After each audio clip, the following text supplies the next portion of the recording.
احمد مسعود وایي زه په افغانستان کې نوی نظام جوړوم ترڅو د طالبانو پر مخالف جګړې ته دوام ورکړم.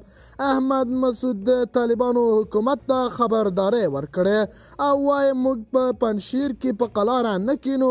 خپل جنګیالي مې لا هڅولي دي چې د طالبانو په خلاف جګړه وکړي او د روسیې له حکومت څخه یې ډیره مننه هم وکړه، خو د طالبانو حکومت په دې اړه څه نه دي ویلي.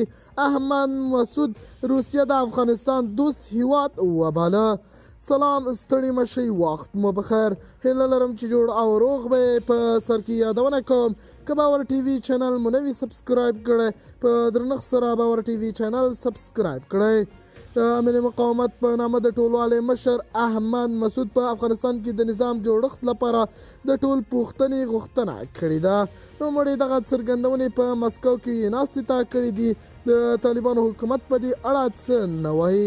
د افغانستان د تیر او راتلونکي ترمنځ په نامه غونډه نن د عدلي روسیې د ګوند په کوربتوب جوړه شوله. دغه غونډې ته د پخواني حکومت یو شمېر چارواکي، د پارلمان ځینې غړي او د سیمې ځینې هیوادونو استازي وربلل شوي دي. د روسیې دغه ګوند په پارلمان کې نږدې 20 سلنه څوکۍ لري. احمد مسعود روسیه د افغانستان دوست هیواد وباله. موږ د نړۍ په یو مهم او د افغانستان یو دوست هیواد په پلازمینه مسکو کې راغونډ شوي یو چې د افغانستان د ستونزو په اړه خپل منځ مخاطبانو او د سیمې له دوستانو سره مطرح کړو.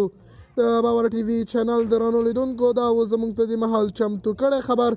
د نورو تازه خبرونو لپاره باور ټي وي چینل په درنښت سره سبسکرایب کړئ.